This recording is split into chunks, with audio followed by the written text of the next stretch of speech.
Eu presenciei muitos acontecimentos em que companheiros perderam a vida. Vê-lo caído no chão, ver um membro dele em um veículo por causa do trânsito, ou seja lá o que for. Mas aí eles interceptam esse companheiro e o atacam, atiram nele. Lembro muito bem que quando cheguei, ele tinha um ferimento aqui na mandíbula. A mandíbula estava solta.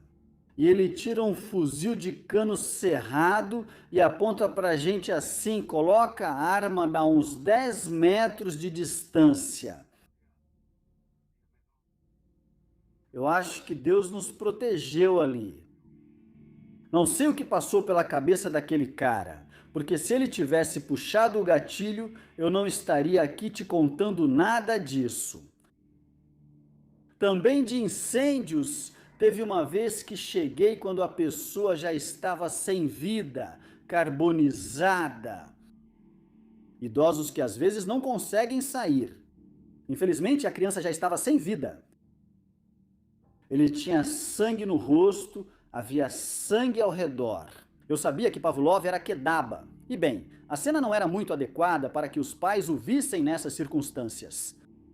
O agente da Polícia Municipal, José Luiz Salazar Martins, já foi testemunha de situações que poucas pessoas chegam a experimentar ao longo da vida. Então, nesta entrevista, ele compartilha conosco algumas das experiências que mais o marcaram durante sua carreira, as lições que aprendeu e como tem sido viver durante tantos anos enfrentando os desafios que envolvem uma profissão dedicada a arriscar a própria vida pela comunidade. Meu nome é José Luiz Salazar Martins. Já estou há mais de 30 anos como servidor público. E quero contar para vocês como era quando comecei a trabalhar. Era no ano de 1993. Do 93? Era uma época muito tranquila, digamos assim. Havia muita segurança. Praticamente a gente saía para patrulhar normalmente, era o clássico bêbado, as brigas, esse tipo de coisa que era normal. Não havia tanta violência como aumentou nesses últimos anos.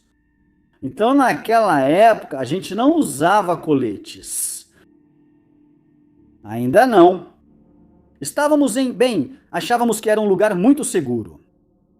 Nosso trabalho era ir e vir todos os dias com esse tipo de tensão, essas coisas, nada relevante. Sim, havia situações, mas muito isoladas, em que, não acontecia nada. Eram coisas que aconteciam muito longe. Alguma morte, mas não com essa mesma frieza que se vê hoje em dia, com muito sangue frio.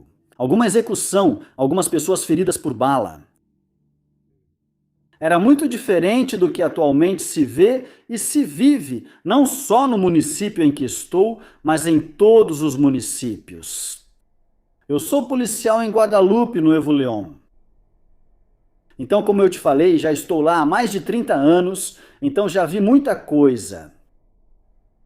Ou muitos acontecimentos dos quais eu fiz parte. Aí está o contraste do que era no começo. Em 93, eu acho que foi mais ou menos em 2007 que isso explodiu, deu um boom, né? Não quero dizer que não existiam pessoas que faziam o mal, ou que vendiam algo ilícito, ou algo que envenenava os jovens, né? Claro que existia, mas era mais tranquilo o assunto. Na minha opinião, sim. Sim.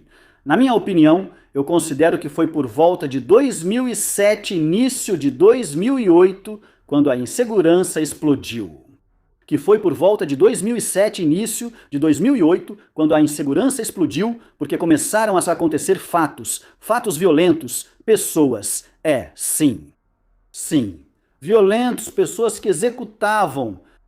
Inclusive começou a haver contra nós algum tipo de ataque, algum tipo de ameaça. Então, provavelmente foi nessa época que nos equiparam bem, com coletes ou seja, pensam na segurança de todos nós e, por nossa parte, na segurança da população para proteger. Nessa época, a gente já saía com mais de uma viatura. Saíam 2 ou 3 viaturas para patrulhar, fazendo rondas pelos lugares onde a central de rádio indicava ocorrências violentas ou situações onde fosse necessário. Era necessário que chegássemos imediatamente ou que chegássemos prontos para prestar socorro. Também nessa época, quando tudo isso toma outro rumo, eles se juntam. Eu acho que nessa época, ou talvez antes, o exército fazia patrulhas conosco. E, na verdade, eu presenciei muitos acontecimentos onde companheiros perderam a vida. Eu cheguei a um lugar onde eu podia ver um companheiro com quem compartilhei, não sei, patrulhas, turnos. Vê-lo caído no chão, vê-lo, um membro dele em um veículo, seja no seu carro particular ou em alguma viatura. São coisas que talvez me marcaram, me fizeram ficar mais alerta no meu trabalho, porque saíamos de casa e não sabíamos se íamos voltar. Depois de passar seus primeiros anos como policial de uma forma relativamente tranquila, com o passar dos anos, viu-se a chegada de grupos criminosos cada vez mais violentos ao Estado, junto com outros fatores que, na sua experiência, contribuíram para transformar o panorama da segurança no Estado naquela época. Eu acho que entra um e entra outro. Eu acho que os que chegaram, se infiltraram e tentaram estabelecer suas bases nos diferentes municípios. Controlar, melhor dizendo, agora sim, como eles dizem, a praça. A ter controle dos negócios, porque começaram a cobrar dos comerciantes, a cobrar dos pequenos e dos grandes armazéns ou negócios. A cobrar deles uma quantia, não sei se era por mês, por semana, mas sim houve muitos pedidos deles, dizendo que estavam sendo ameaçados, pediam para que ficássemos atentos. E, na verdade, a orientação era percorrer todos esses lugares. E, bem, hein? Na época, se havia uma situação de, digamos, de golpe, de choque, de esbarrão, como se dizia, então fazíamos o que nos cabia. Muita gente foi detida ao longo de todos esses anos. E agora, atualmente, ainda estão. Tem, não sei, vê-se as notícias, vê-se nos jornais, detenção de alguém de, não sei, de Juárez, de Guadalupe, a Apodaca. Foram fatos que... Te conto, o que mais me marcou ou me chama a atenção, ou que ainda tenho assim, é de um colega com quem convivi bastante tempo. Era mais velho do que eu. E ele, descendo a Benito Juárez de Monterrey, em direção a Guadalupe, vinha pedindo apoio. Ele vinha circulando em sua viatura. E uma caminhonete vinha seguindo ele, fechando ele. Desviava do trânsito com a sirene ligada e se comunicava. Ao chegar na segunda avenida com a Juárez, ali eles o interceptam. Por causa do trânsito, ou seja lá o que for, mas ali interceptam esse companheiro e o atacam, atiram nele. Obrigado. Lembro muito bem que quando cheguei, ele tinha um ferimento aqui na mandíbula. A mandíbula estava solta. No entanto, as pessoas, as testemunhas que contam que sim, vimos que a caminhonete estava lá, ainda o policial, quando foi baleado e ferido, conseguiu atirar nos agressores. Então, é aí que eu digo, isso já não está certo. Ou seja, isso de estarem nos atacando assim, porque já não havia mais respeito por nós. Não sei se o respeito pela autoridade já estava perdido, ou não tinham medo, ou queriam, como dizem, semear o terror entre nós. E esses foram os primeiros ataques diretos a policiais que custaram vidas, infelizmente. Há anos, desde que comecei, como te digo, a narrar, havia o lado tranquilo e o lado, bem, onde já havia muita violência. Somente no quadro de honra que está ali, na secretaria, havia. havia uma lembrança de um colega que dali de fato foi nesse mesmo lugar, Segunda Avenida e Juárez, onde ele, Alba Norte. Ali houve um assalto bancário por volta desses anos 90, 91 por aí. Foi nesse acontecimento que alguns assaltantes de banco acabaram matando meu colega ali. Essa era a única que por muitos anos era a que estava no quadro de honra. Quando acontece todo esse tipo de coisa direcionada a nós, Outros? o quadro está cheio. Tanto homens quanto mulheres policiais caíram em emboscadas, em tiroteios, ataques, emboscadas de moto. Há também alguns que esse tipo de gente na época fazia chamadas falsas para, digamos, o 911.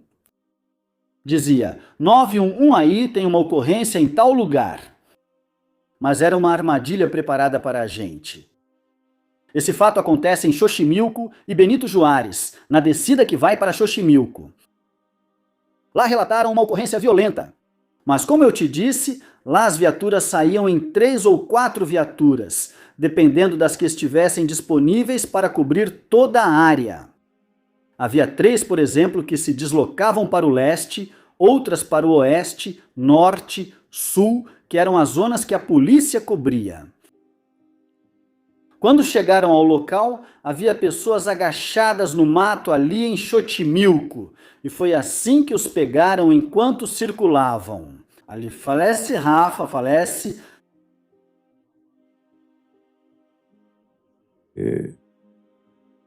Outros 2 companheiros que agora não me vêm à mente, mas ali naquele momento, e sai um, esse ferido que se agachava entre a grama e ali esperou. Ali esperou, ele saiu com ferimentos, mas saiu ileso, quer dizer, não ileso, saiu vivo, melhor dizendo.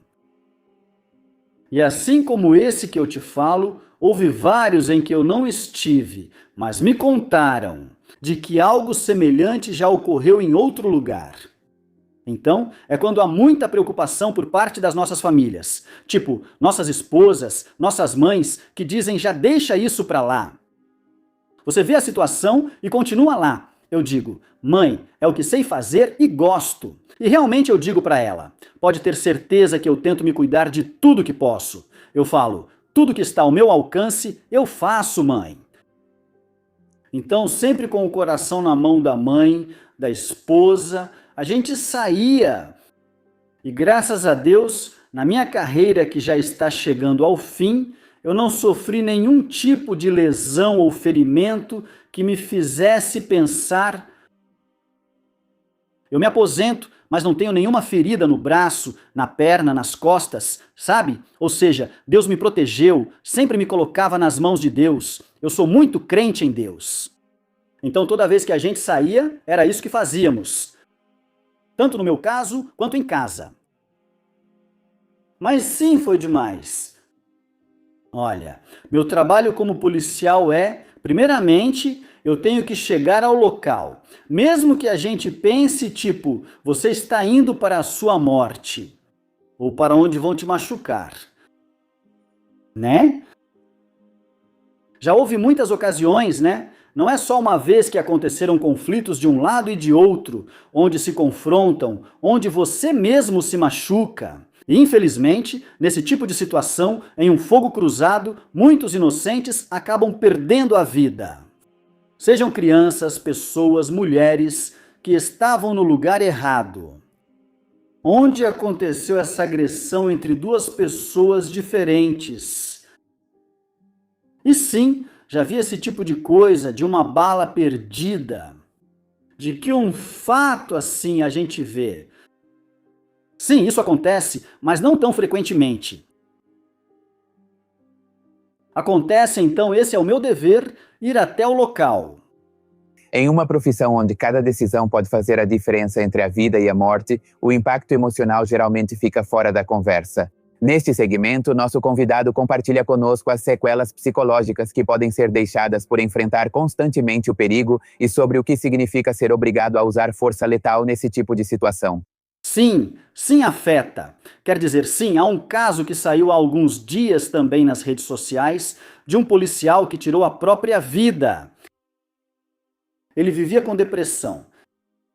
Ele vivia com muitos problemas. E bem, dizem que tudo o que você carrega deve deixar do lado de fora antes de vestir isso aqui. Você não deve carregar esse tipo de coisa. Quer dizer, sim, se você tem problemas em casa ou algum tipo de depressão, alguma dívida, não sei, muita coisa na cabeça. Bom, eu normalmente sempre dizia, não, isso aqui eu deixo de lado, me concentro no meu trabalho, porque se eu não me concentrar no meu trabalho, em fazer as coisas direito, eu vou acabar me machucando, porque não vou estar mais alerta. Meus sentidos não vão estar alerta, sabe?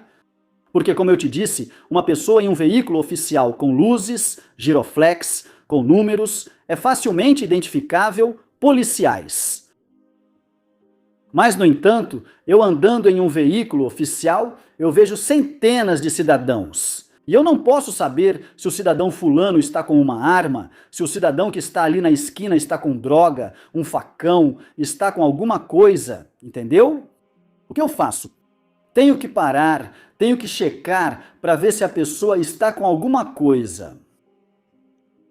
É como? É quando eu já digo, bom, eu vou deter porque estava com droga, porque estava com uma faca e um canivete, sabe? Tenho que revistá-los eu mesmo. Mas, no entanto, para eles é tudo polícia. Polícia? E, infelizmente, eles não procuram, como diz o ditado, quem fez isso com eles. Eles procuram quem vai pagar por isso. E é isso que acontece. Muita gente vai dizer, não pode ser o fulano. Sempre foi muito, muito apegado, bom vizinho. Sempre quando a pessoa já não está mais aqui, ela é a melhor. Você é o melhor do mundo, o melhor vizinho, o melhor policial, a melhor pessoa do mundo. Mas desse lado te criticam, te atacam. Mas isso te afeta, sim, te afeta. No tempo em que estou aqui, nunca fui a um psicólogo, fora os que nos mandam consultar. Quando fazemos o teste de confiança, um psicólogo nos entrevista e faz muitas perguntas, mas eu nunca precisei de uma sessão particular com um psicólogo. Eu considero que não tenho estresse pós-traumático. Eu posso caminhar tranquilamente, tranquilamente sin voltear. sem achar que alguém está me seguindo, que queira me fazer mal, que tenha rancor de mim. Não acredito nisso. Que eu vivi de perto há cerca de... Hace aproximadamente Com os 4, eram por volta de 4, 5 da manhã. 4. É que eu estava lá na parte alta do morro, né? Eu circulava sem luzes, tanto as frontais quanto as superiores, vermelha e azul.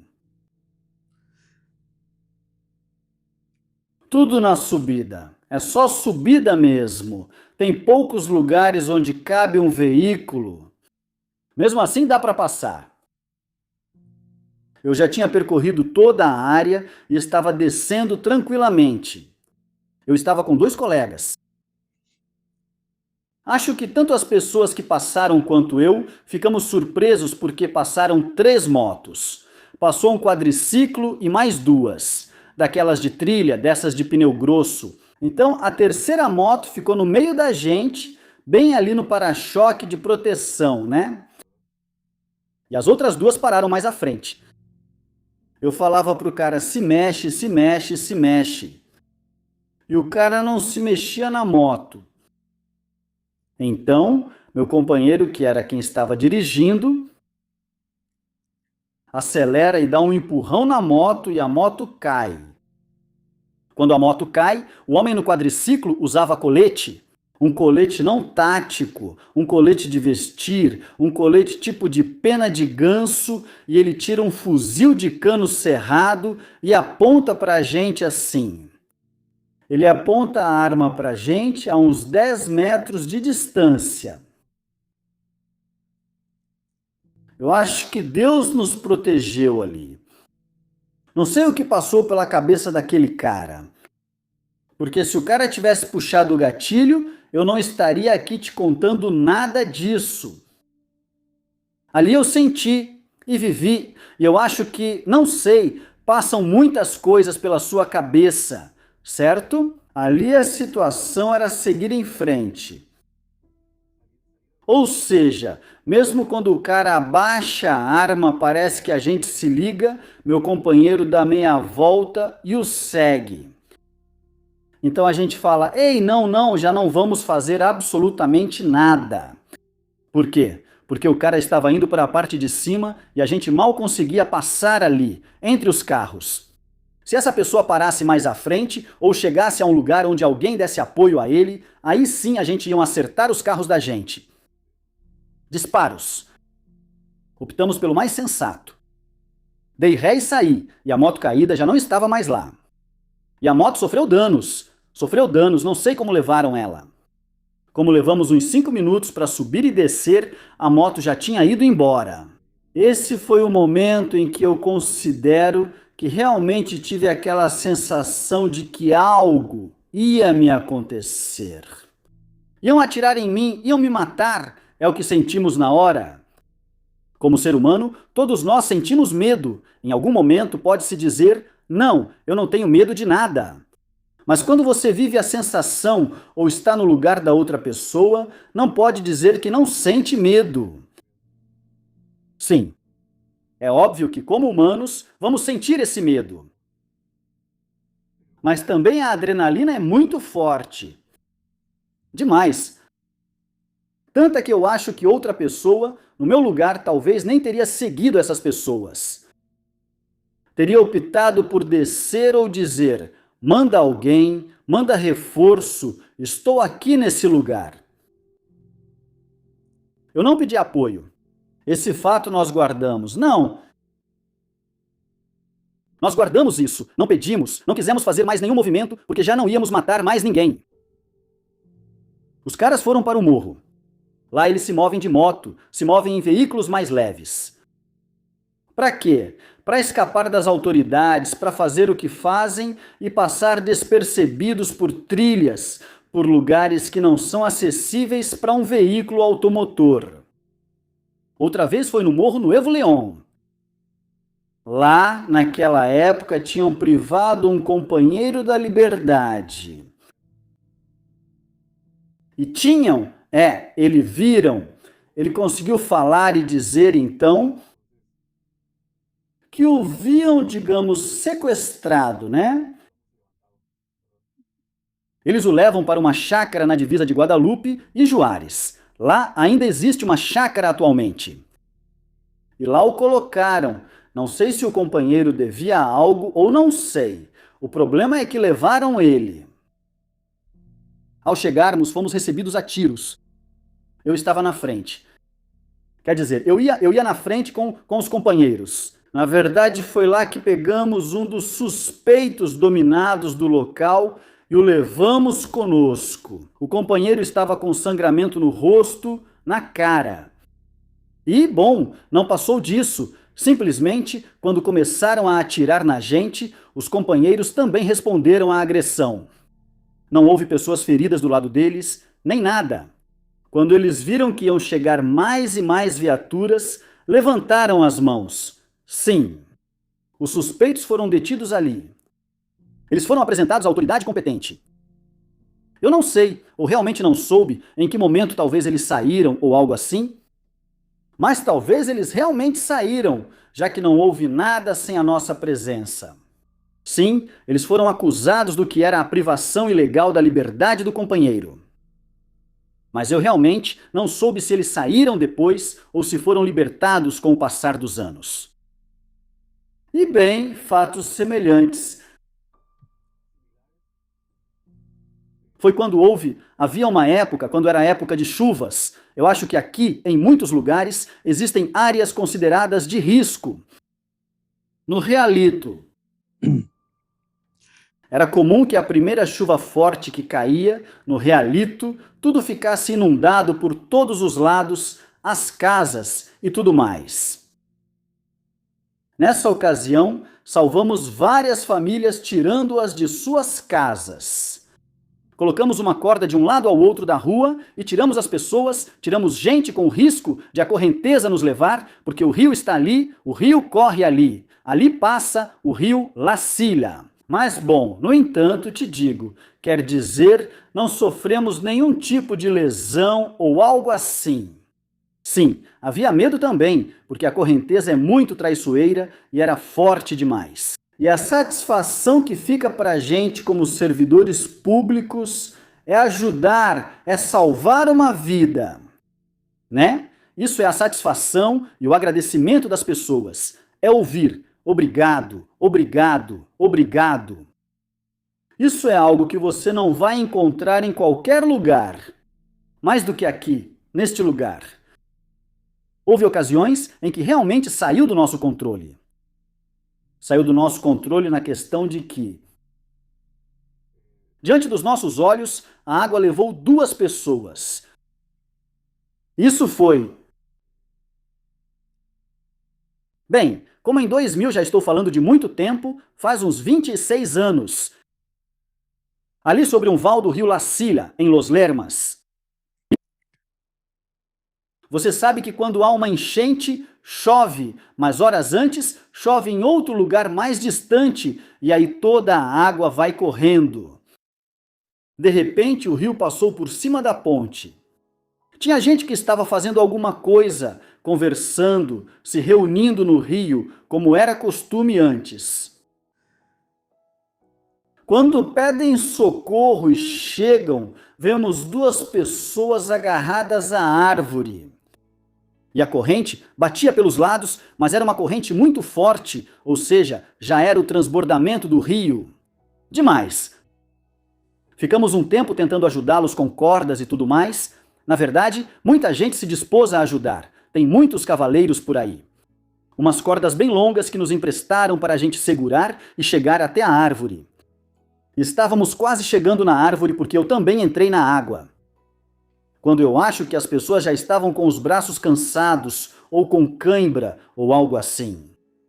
De repente, a água bateu, estava batendo nos pés deles, levou os 2. Bem na nossa frente a correnteza o levou. E só depois de 4 ou 5 dias é que encontraram lá por cadereita os corpos. Não conseguimos salvá-los e, na verdade, fizemos o possível, ou seja, colocamos todo o nosso esforço para ajudá-los, para salvá-los, mesmo correndo o risco de também perdermos a vida ou de sermos levados pela correnteza. Não conseguimos ali. Ali sim, realmente a gente se sente bem mal. A gente sente a impotência de não ter conseguido chegar, de não ter conseguido estender a mão para ele. Ele se foi. Sim, realmente eu me senti mal. Pessoalmente,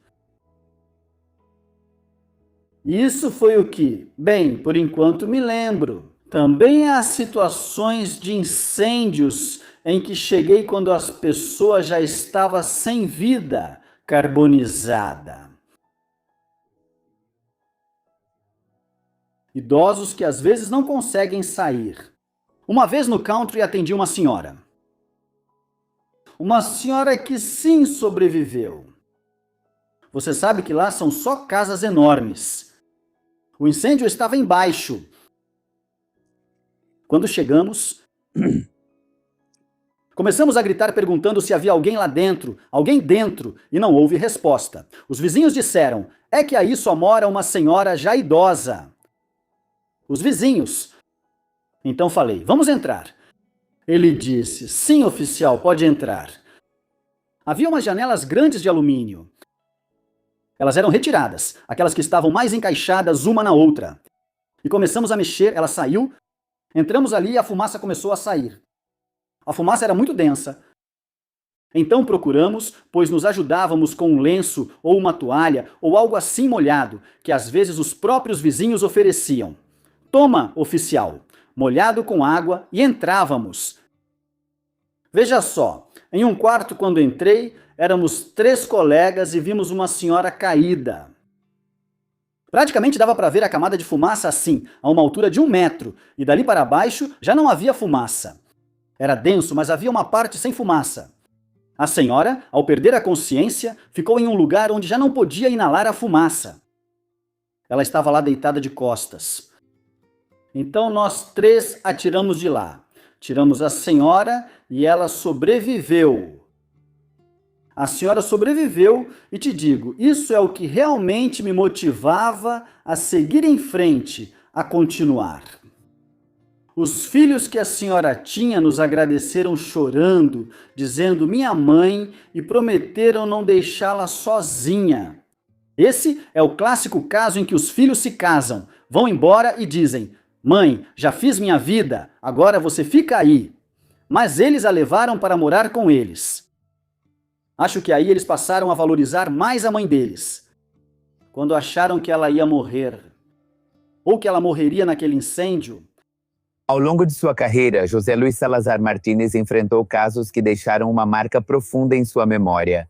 Um deles foi o de Carlitos, um crime que chocou Nuevo León e marcou a sociedade pelas circunstâncias que envolveram a investigação. Esse caso teve grande repercussão. O menino de Manantiales. Isso, assim como eu acho que qualquer caso em que haja uma criança envolvida, causa às vezes a indignação da população. Quer dizer, como é possível que esse menino que sai acompanhado de outro jovem, já mais velho, um adolescente, eles saem e com mentiras ele o leva até o rio. Praticamente a colônia fica colada ao rio, em Manantiales. É ali no rio. E ele o leva embora, prometendo, acho que, dar um presente, dar alguma coisa, e o menino, na sua inocência, aceita. E vai com ele. Mas, no entanto, já em um lugar mais afastado de onde saíram, o rapaz tenta abusar dele. E eu acho que, ao ver a negativa, ao ver o choro, o medo do menino, ele faz isso, mas tira a vida dele. E o momento em que o menino não volta para casa, que os pais começam a alertar a polícia, dizendo que meu filho não está, não encontro meu filho. E a notícia começa a correr entre os vizinhos. Então chega o chamado para a segurança pública, onde relatam o desaparecimento de uma criança. Já era quase de tarde. Para onde ele foi? Disseram que foi ao rio com outro jovem. Então, nesse momento, nós nos organizamos para fazer uma busca pelo rio, para procurar o menino. E então entramos no local. Naquela época, nós tínhamos umas lanternas amarelas. Umas lanternas de busca, como chamavam. De pilha. Ainda não existiam aquelas que você recarregava na unidade ou em um veículo para trazê-las carregadas. Eram umas pilhas quadradas. Então, quando fazemos o percurso, já que por onde ele foi? Bom, ele foi por este lugar. Provavelmente é o lugar mais viável. Iniciamos a busca. Não me lembro da quantidade de colegas que fomos, mas fomos suficientes para cobrir um terreno grande e procurá-lo. Então já era tarde quando as lanternas começaram a não dar mais luz. Já não tínhamos visibilidade para continuar procurando. Por volta da meia-noite nos retiramos. Nós saímos do local para no dia seguinte organizar a busca já com a luz do dia. Mas de manhã já estava amanhecendo, já havia um grupo de pessoas. Já não eram 10, 20, já eram muitas pessoas que gritavam por ajuda, dizendo que iriam organizar outro grupo conosco para procurar o Carlitos, um grupo já maior. Então, chegou o momento de nos dispersarmos, entre oficiais, entre vizinhos, entre os pais do Carlitos e os avós, que acho que também estavam por lá. Um jovem também se junta à busca e vai junto com o grupo maior, ou onde havia mais gente, ou onde estavam os pais do menino. E como são pessoas dali, dizem que ele conhecia o lugar. Bom, então começamos. Pode estar por aqui, pode estar por ali, perto daquela árvore ali, vamos. Praticamente estávamos seguindo o garoto no seu percurso, mas também fazíamos a nossa parte, procurando também no mato, em qualquer lugar onde o menino pudesse estar. Sempre achamos que o encontraríamos bem e com vida, que é o que dizíamos para os familiares. Não se preocupe. Nós vamos encontrá-lo. A criança está bem, ele está dando ânimo para as pessoas, para os pais, para os familiares. Como eu disse, o garoto mostrava os lugares. De repente, ele começou a andar por outros lugares e lá fomos nós também. Quando ele grita, aqui está, aqui está. Ou seja, praticamente ele nos levou até o lugar onde estava o menino. Então, infelizmente, o menino já estava sem vida. Já havia sangue no rosto, havia sangue ao redor. E, bom, a cena não era muito adequada para que os pais vissem nessas circunstâncias. Mas eles tiveram que se aproximar para reconhecer que sim, era o Carlitos, o menino que estavam procurando. Eles entram em crise, choram, ficam histéricos e tudo mais. O garoto chama a atenção depois, porque, bom, a promotoria, ao investigar com o jovem e ver, eles supõem ou têm suspeitas de que o rapaz tem algo a ver com a morte do menino? Além disso, de vez em quando, algumas manchas de sangue nos tênis dele. Isso levanta suspeitas de como, quer dizer, nós percorremos boa parte do rio, praticamente não encontramos nada. Ele não só deu umas voltas por aqui e por ali e disse, achei. E então, no momento de conversar, de interrogar o jovem, surgem contradições. E no final das contas ele o matou, ele diz, ou seja, sim, no momento de tanta pressão e tudo, ele acabou admitindo que tinha cometido o crime. Bom, digo, infelizmente, hoje em dia os jovens infratores não são julgados como nós, adultos, com todas as consequências. Lá existe uma promotoria especializada em menores infratores. Mesmo quando cometem crimes de grande impacto, eles não recebem todo o peso da punição. Sabendo que sou menor, posso causar dano, posso tirar a vida de alguém e mesmo assim vou ficar 4 anos, 5 anos, talvez. Que infelizmente foi assim que aconteceu com esse jovem que, segundo dizem, atualmente essa pessoa já não está aqui, que faz tempo, ele se suicidou. Por quê? Todo ano relembravam do que tinha acontecido com Carlitos.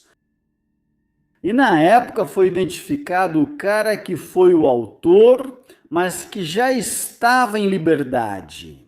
Por causa da idade dele ou porque foi julgado pela lei dos adolescentes, acho que foi muita pressão. Ou caiu num momento de reflexão, de pensar, ou talvez até por causa da própria mídia. Recebeu algum tipo de ameaça, não sabemos realmente, mas essa pessoa tirou a própria vida. E esse foi o autor que tirou a vida de Carlitos. Casos como o de Carlitos fazem parte de uma longa lista de casos enfrentando alguns dos episódios mais difíceis da violência no país. Entre eles, ele compartilha um caso de violência contra a mulher que viveu em primeira pessoa e fala sobre os feminicídios, uma problemática que deixou uma profunda marca em Nuevo León e no restante do país. Os fatos que marcam a história ou ganham destaque são aqueles que ultimamente não acontecem só em Nuevo León. Feminicídios e mortes de mulheres já haviam ocorrido em vários lugares. Havia casos, talvez do parceiro sentimental ou de algum membro da família, onde uma mulher acabava ferida, acabava morta. A pessoa estava espancada, estava ferida, tinha perdido vários dentes, ou seja, houve crueldade. Mas como a pessoa perdeu a consciência, quando chega a ocorrência, dizem que é uma pessoa inconsciente, imóvel, ou seja, é relatado como uma pessoa sem vida. Porque não é a mesma força de um homem para uma mulher. E no momento em que ele a ataca com uma violência, como se estivesse batendo em outro homem, a senhora começa a sangrar pelo rosto, começa a desmaiar, enfim, pelos golpes que ele dá. E o cara se assustou, achou que tinha matado ela, né? E quando chegamos, não, ele não resistiu. Ele estava em choque, estava traumatizado, estava olhando para a cena. E quando a senhora reagiu e tudo mais, o cara já estava detido. Já estava, mesmo que dissesse que tinha caído ou qualquer outra coisa, o cara já estava detido, já ia ser colocado à disposição do pessoal do Ministério Público. E rapidinho ele é levado. Então esse tipo de pessoa, eu te digo, atualmente, os feminicídios, as agressões contra as mulheres, a violência são muito punidos. Não precisa haver agressão física. Se houver violência psicológica, violência patrimonial contra as pessoas, contra a mulher, nem precisa ser uma lesão. As penas são muito severas, temidas. São severas para um cara que causa danos às pessoas. E geralmente acontece na sexta, sábado e domingo, quando o marido acorda de mau humor ou chega exigindo comida ou algo assim e bate, grita com a mulher. Eles não sabem no problemão em que o cara se meteu, porque no momento em que a senhora aponta e diz: meu marido, meu filho, meu irmão, meu vizinho me bateu, essa pessoa, te garanto que vai receber uma condenação. Na maioria das vezes, acaba em condenação. Essas pessoas são condenadas, esse tipo de gente. Você não lembra da Gelli? Perto da Granjita La Silla, uma menina de 15 anos. Foi um caso muito comentado, mas eu ainda não estava aqui. Mas isso também ganhou muita repercussão, porque...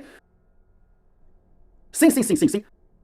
Sim, ela também foi violentada sexualmente por quatro membros de gangue, 4 caras. Dizem que Gelli trabalhava no centro de Monterrey e que normalmente pegava o ônibus, não um dos brancos, era o da praia. Ou havia outro transporte, mas acho que era a linha para a praia. E no ônibus viajavam outras 4 pessoas e o restante dos passageiros. Mas começaram a incomodá-la, a fazer insinuações para a garota. Ela morava em Granjita La Silla, que é uma colônia pouco povoada, aos pés do Cerro de La Silla. Então por ali a garota concorda em subir, a casa dela ficava mais acima. Eles descem ali no mesmo lugar que ela e vão seguindo ela. Até que mais adiante, onde já não havia, bom, quem sabe, gente passando ou algo assim, ali eles a atacam, decidem atacá-la. Eles a violentam sexualmente, todos juntos. E entre eles havia um menor de idade, 3 adultos e um menor de idade. E então eles acabam tirando a vida da garota. A garota, depois eles a localizam, quero dizer, eles a encontram no local depois do desaparecimento e então a encontram nesse estado. E então os caras drogados e tudo mais fogem.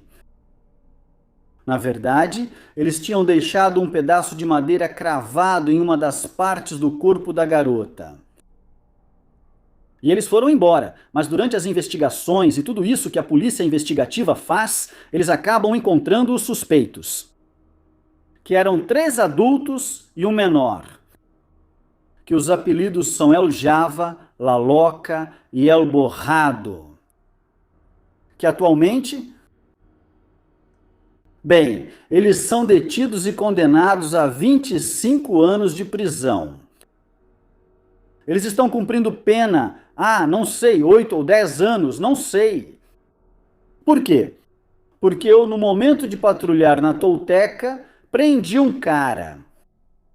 Certo? E quando você o prende, tem que mandar todas as informações. Nome, apelido, codinome, tudo, todo o histórico dele.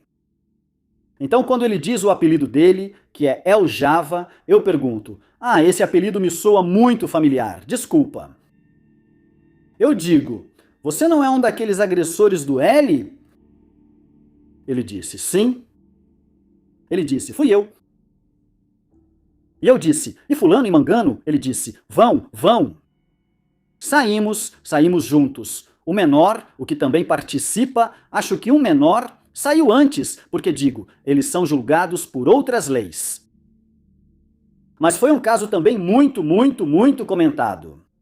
Um crime que também choca, bem, as pessoas, a população, principalmente pela brutalidade com que esse homicídio foi cometido contra L. Na verdade, nem o mínimo de arrependimento da parte deles. Quando eles saem do presídio, se sentem mais fortes, mais assim, não sei, sentem que porque estiveram lá agora, podem enfrentar de igual para igual uma autoridade. Eu disse: você se enganou comigo. O cara também não resistiu muito. Te digo, ele também não ficou muito ousado comigo. Aqui, sempre há o fator surpresa ao abordar alguém. Você não vai dar aviso prévio, tipo, vou te deter, nem nada. Às vezes você não vai. Quando ele se aproxima, você domina e aplica o gancho. Normalmente, você sempre vai encontrar 2 ou 3 policiais em uma viatura. Você não vai encontrar um policial sozinho. Como eu disse, também não somos o Superman, nem heróis para andar sozinhos. Ao longo de mais de 3 décadas de serviço, José Luiz Salazar Martínez não só enfrentou alguns dos casos mais difíceis de sua carreira, como também viveu experiências que até hoje não encontram explicação lógica. Agora ele nos conta alguns dos acontecimentos paranormais que mais o marcaram. Pois veja, eu passei um tempo ali nas celas. E posso te garantir que não é conversa fiada, nem que eu tenha chegado lá por acaso. São coisas que eu também vivi lá. Eu vivi lá. As celas de Guadalupe são divididas em 2 andares. Na parte de baixo ficam pessoas que estão lá por infrações administrativas, por beber, por cometer alguma infração do regulamento do governo. Todas essas são pessoas que, quando um familiar vem ou pagam a multa, vão embora. A parte de cima abriga o mesmo número de celas. 7 celas. Mas elas são mais amplas. Elas têm um chuveiro, têm seu banheiro individual. Tudo quer dizer não individual, um banheiro para as pessoas que estão lá. Nas celas do 2º andar, o que vou te dizer é... Lá tem uma senhora que também estava em cima porque estava presa por um crime. Eram 3 da manhã quando ela começou a gritar repetidamente: oficial, oficial. E nós estávamos na parte de baixo. Mas também, como temos os monitores, estávamos vendo que ela pedia, que gritava. Mas a gente não via nada. Quando subo, ela diz: não quero ficar aqui. Mas por quê? O que foi? É que tinha uma pessoa, um cara muito alto. Ele parou do meu lado. Ele começou a falar comigo e a dizer... Ele começou a me dizer coisas. Que coisas ele te disse? Não, bem, não lembro exatamente o que ele me disse porque fiquei com muito medo e senti que ia desmaiar. E eu disse: bom, não para ela. Esse tipo de situação já vinha acontecendo antes. É nesse lugar que esse cara aparece. E na última cela do 2º andar, tem uma pessoa de branco. Uma pessoa de branco que não dá para ver uma espécie de túnica a cobre até os pés. Ou seja, não dá para ver os pés, não dá para ver nada. Há anos, pessoas das igrejas iam lá, bem, para levar a palavra de Deus para as pessoas que estavam ali. Bem, para dizer para eles: você se arrepende do que fez, tenta mudar, olha, viemos da igreja tal para te ajudar, isso? Eles se dividiam, vinham 3 ou 4 da igreja, por exemplo, uma lá, outra aqui, e assim ocupando todo o corredor para que a voz delas fosse ouvida em 2 celas, aquela em outras 2, e assim por diante. A irmã que estava na última cela lá atrás começou a gritar. A irmã que estava dando a palestra sobre Deus, que lá atrás no banheiro estava aquela pessoa de branco. Já tinha escurecido, eram não sei umas 8 da noite aproximadamente, quando a irmã começou a gritar. Então é óbvio que a segurança delas depende de nós. E quando eles estão dando a palestra, tem um agente que fica cuidando ali para que algum interno não coloque a mão para fora, não tente tocar, não fale uma palavra feia para as irmãs. E assim a gente vai cuidando. Quando a irmã da última cela gritou, eu estava lá com outro. A gente saiu correndo e eu não via nada. Mas ela jura de pés juntos que estava lá. Mas eu volto ao mesmo ponto. Já vi o comentário de que nessa sim tinha uma pessoa e na parte de baixo também. Mas isso sim, bom, não sei se devo dizer, mas aconteceu comigo quando ele tirou a própria vida. Essa pessoa entra por uma infração administrativa. Eu estando ali na área onde eles chegam, normalmente os caras, os infratores ou aqueles que cometem algum delito, vêm sob o efeito do álcool, sob o efeito de drogas, sob o efeito de qualquer substância proibida. Já resistiu até o famoso 5.000 Tiner. A maioria, não digo que todos. O cara então ficou irritado por ter sido detido. E porque estava lá, começou a gritar, a bater na porta. Então, estava embaixo ocupado assinando alguns documentos. 2 colegas, uma mulher e um homem, vieram falar comigo. Disseram: comandante, vamos passar ele ali para a última cela. Eu disse: só tomem cuidado, e colocaram umas algemas nele. Nas mãos e nos pés, algo que é comum quando uma pessoa vai ao tribunal ou vai a uma audiência. Quando sai das celas da Polícia Municipal, esse é o protocolo. Que ele vá bem resguardado, com as mãos e os pés imobilizados. No rapaz, colocam isso nele por causa da atitude agressiva dele, ou seja, para que ele não se machuque, não se faça mal. Bom, colocam as algemas e o deixam na última cela. Após um tempo, o cara parou de gritar e ficou tranquilo deitado. Assim, esquecemos o incidente que aconteceu com ele. Acho que, mais ou menos 1 hora depois, eles fazem rondas a cada meia hora, a cada hora pelos corredores. Para ver se está tudo certo, tipo, tenho 3 aqui. Que os 3 estejam ali, tenho 5 aqui. Melhor que estejam todos, ou seja, contar cada vez que passa. E então eu continuei aqui, na parte da frente, enquanto o colega foi até o fundo. Ele grita para mim e faz uma expressão assim, tipo, e eu perguntei: o que aconteceu? E rapidamente eu entro. E tinha um cara no chão, aquele que tinha ficado daquele jeito, agressivo e batendo a cabeça e as mãos. Ele estava em posição fetal ali. Ele tinha isso. Daqui, dos pulsos até os pés, tem uma corrente daqui até lá. 1 metro e pouco, 1 metro e meio, 1,20 m. O cara diz: eu acho que ele estava tão bravo que subiu na corrente, passou a corrente pelo pescoço e esticou as pernas. Assim que esticou as pernas, já tinha a corrente no pescoço. E os elos então estalam e se apertam. Se em algum momento ele se arrependeu de fazer isso para chamar atenção ou qualquer coisa assim, já não pôde mais, porque os elos estavam travados. Ele perdeu a vida ali. Então, o protocolo é que o médico de plantão é quem declara pessoas sem sinais vitais. E aí, segue-se o protocolo e tudo, e a pessoa acaba falecendo na cela. Quero dizer, não é algo que alarme, mas preocupa, sim, né? porque tudo é monitorado por câmeras. Qualquer leve suspeita de algo que não seja suicídio é verificada nas imagens das câmeras. Tudo é analisado para, no momento certo, isentar alguém, algum colega. Essa cela eu mesmo fechei. Eu coloquei uma fita amarela, né? Fita amarela ali e eu coloquei uma vela.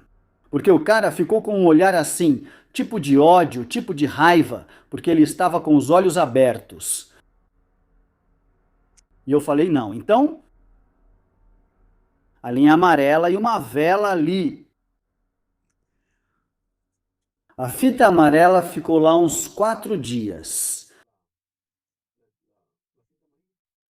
Por protocolo, eles fecham, ou seja, tem que ser fechado. Aí já fazem as investigações e tudo, e se esclarece. Bom, aí já tiram aquilo. Mas a gente ouvia barulhos. Tinha uma distância de uns 30 metros de onde a gente estava, até onde estava talvez até mais, mas tinha muito movimento, muito barulho, assim. A gente dizia, a cela 7 não tem nada, ou seja, de onde vem isso?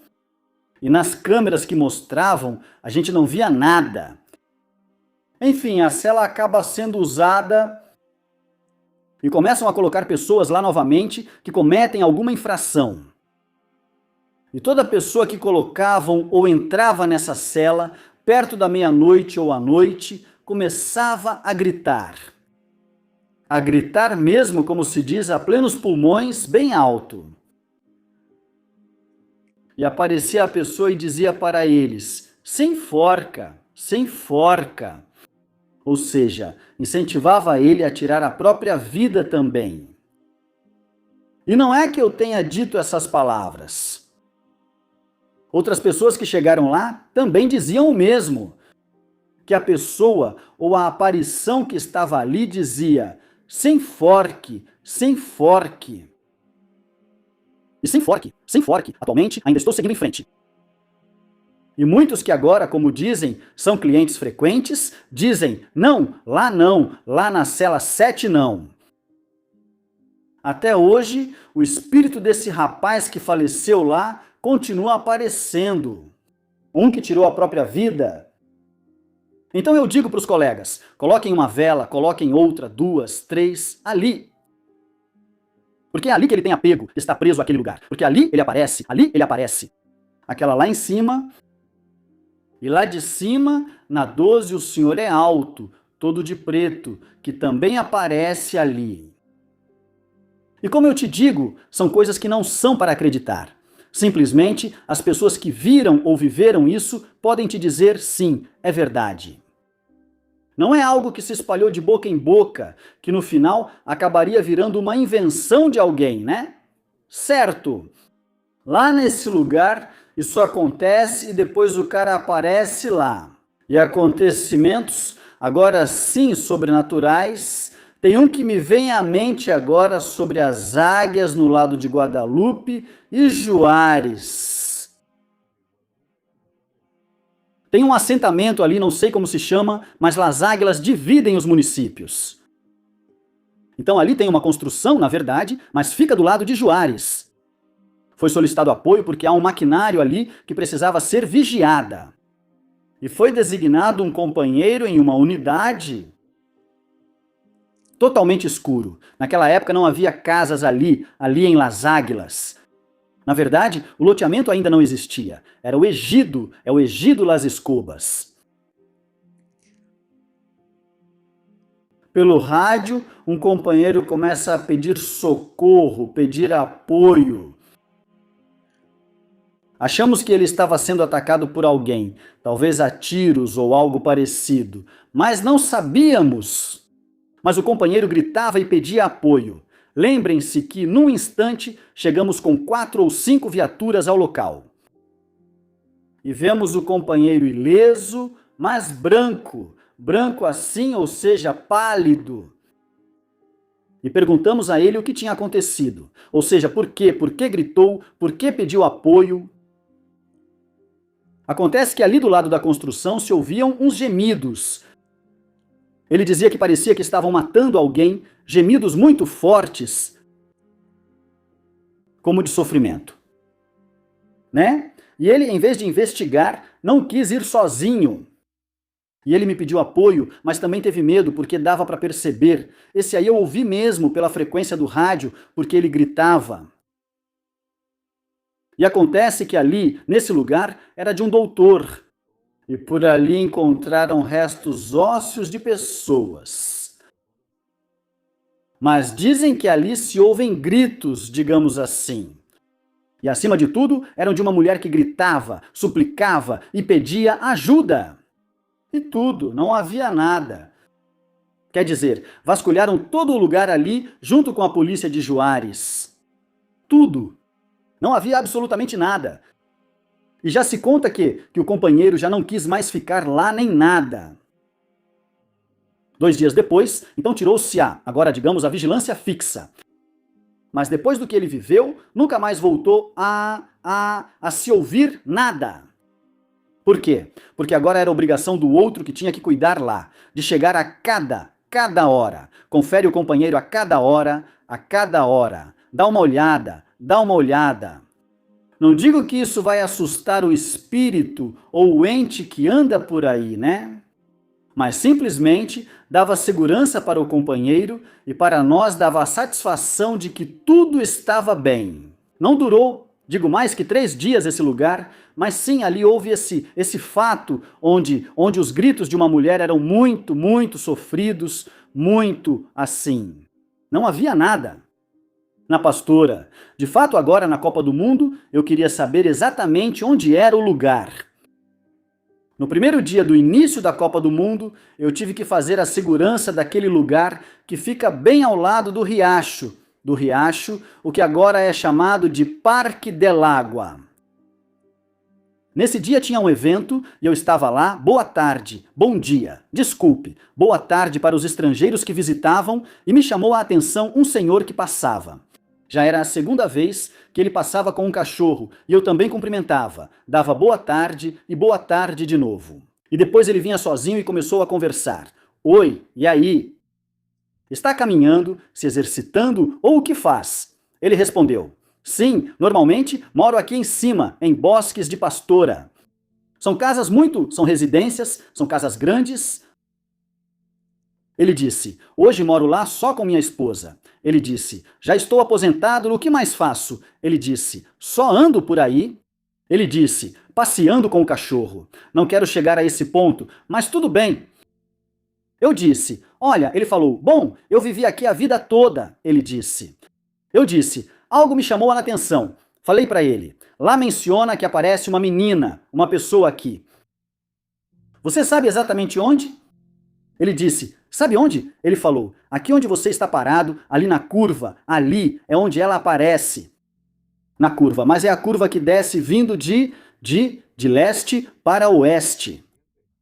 Não de oeste para leste, quer dizer, são as mesmas curvas, mas onde aconteceu o fato foi de leste para oeste. E ele me disse que sim, que já houve muitos acidentes ali por causa disso, que de repente de madrugada, ou o carro sobe, que veem ela no retrovisor, disse o Senhor, e que às vezes eles veem ela ali parada na calçada, perto do córrego, que foi ali que o corpo ficou. Já houve acidentes e motoristas às vezes a veem repentinamente pelo retrovisor. Viajantes solitários, trabalhadores, motoristas de aplicativo ou taxistas já viveram isso. Aí a pessoa acha uma explicação para o acidente ou para o capotamento do veículo. Então o Senhor, por causa da aparição que acontece ali. Então agora voltando ao assunto, agora sim, ao realito. Sim, não sei quem está aí, mas tem muita coisa ruim. Tem gente que pega para fazer tipo curas, para fazer, não sei. Comumente, às vezes chegavam pra gente relatos ou conversas com o pessoal de lá mesmo, porque naquela época o realito também pertencia a Guadalupe, né? Muitos de lá pagam impostos em Monterrey, gerando dúvida se o realito pertence a Monterrey ou Guadalupe, mas no fim é de Guadalupe. E aí conversavam sobre isso os próprios moradores de lá, porque tem casas coladas no rio também, e quando você vai subindo lá pra cima, bem ali está o cemitério. Está o cemitério, e era isso que eles diziam. que ali havia muitas pessoas que se dedicavam a fazer esse tipo de coisa lá dentro. Não sei, com terra do cemitério, com velas que acendiam, com pequenas fogueiras talvez para não chamar a atenção de ninguém. Mas sim, é um cemitério que até hoje ainda dá o que falar. Pelo tipo de coisas que fazem lá. Talvez seja o lugar adequado indicado por eles para fazer esse tipo digamos, de bruxaria ou de sabá. Não, sabá é quando há reunião de bruxas. Então talvez fossem de verdade as que iam lá. Mas sim, esse cemitério realmente estava cheio de muita energia. Que bom, no momento certo voltar lá e tudo mais, sim. E é um cemitério muito antigo que acho que ninguém visitou. Ninguém daqui, que está aqui na 5 de maio, indo para baixo, é um cemitério municipal que também tem muita coisa e tem muitos túmulos muito antigos. Não sei se você já ouviu falar desse cemitério, mas esse cemitério é ideal para ir, para procurar, para, não sei, alguma situação em que realmente haja. Eu não tive informações de que alguém tenha me dito, olha, no da 5 de maio tem isso. São túmulos muito antigos. Acho que fizeram quando ainda era Vila de Guadalupe. Você se lembra de quando se chamava Vila de Guadalupe?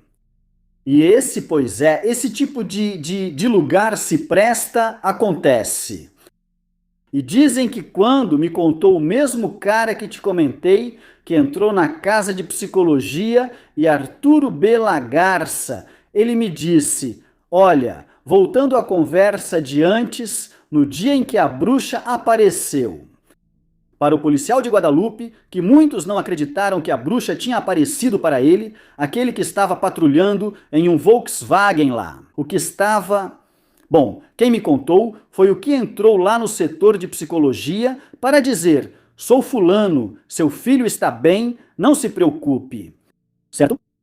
Foi ele quem me contou isso, que uma noite antes... Dissemos, aterrissa. Tem uma árvore bem frondosa ali, colada na rua, onde o companheiro teve a aparição. Ele disse, chegou um pássaro enorme, pousou ali. Muita gente daqui viu, porque fazia muito barulho com as asas à noite. Chegou e pousou. Na noite seguinte, o mesmo ocorreu com o companheiro. A bruxa apareceu para ele. Não sei se tem relação o pássaro grande que pousa na árvore e o que ele conta que apareceu para ele, que desceu do céu assim e pousou no capô da viatura por ali. Sim, do companheiro. Foi ele quem me disse que na noite anterior eles viram isso e que poderia ter relação com o que apareceu para o companheiro. Porque na época, eu acho que isso também aconteceu comigo, como eu te disse. Na época, muita gente ou colegas poderiam ter pensado que o companheiro estava drogado ou sob efeito de álcool ou algo assim, mas não. Eu posso te dizer que eu mesmo o levei para a Cruz Verde para fazerem um teste de alcoolemia nele e fizeram um exame antidoping e o companheiro saiu limpo, morto de medo e pálido. Ele era um rapazinho naquela época, era jovem, ou seja, magro, jovem, e andava sozinho. Porque naquela época, o bairro, por exemplo, comprava um veículo. Naquela época eram só Volkswagen. Comprou um Volkswagen novo e o município o equipava. Colocava giroflex, colocava rádio, colocava tudo, os distintivos, tudo.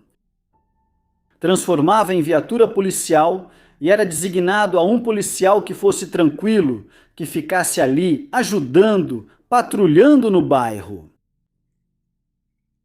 E foi ele quem se escolheu, na época ele disse, eu quero ficar aqui. Mas sim, como te falei, quando eu chego e o vejo ele nesse estado também, até as mãos dele tremiam de tanto choque. Eu te digo, não acreditei nele na hora. Eu não acreditei, tipo, como assim, sabe? Nesses tempos, ou em pleno século XX, como vão dizer que desce uma bruxa? Mas não, ele jura de pés juntos que viu ela. Então você viu que teve muita repercussão essa notícia de que uma bruxa apareceu para o policial de Guadalupe. E aí, essa notícia viralizou muito e atualmente esse colega já não está mais aqui, já não trabalha na polícia. Agora ele tem outra atividade, mas já está em outro trabalho. Sim, mas ele ficou muito marcado por isso, com isso que aconteceu com ele. Olha, eu gostaria de dizer para as pessoas que confiem na gente. Eu sei que por causa de alguns maus elementos, todos nós somos crucificados do mesmo jeito. Não devemos generalizar. Ainda existem policiais bons, muitos bons, eu diria. Porque também não vou colocar as mãos no fogo para dizer que todos são assim. Mas sim, eu acho que as pessoas deveriam confiar mais em nós. Que não nos vejam como se, talvez, não sei, alguém que vai fazer mal para eles. Não, pelo contrário, nossa missão e nosso trabalho é proteger, como diz o slogan, proteger e servir. E é isso que fazemos. Proteger a integridade, os bens de todas as pessoas que estão sob nossa responsabilidade no município. Mas, no entanto, eu te digo, o povo talvez ele não teve, o encontro que teve com o policial não foi bom. Foi um encontro ruim que pode fazer ele dizer não, os policiais são assim. Mas tem gente que pode te dizer, parabéns à polícia de Guadalupe. Parabéns para vocês. Eles me ajudaram, prenderam. Eu estou agradecida com a polícia de Guadalupe. Tem muitos que vão fazer isso com você. Tanto homens quanto mulheres vão te dizer a mesma coisa.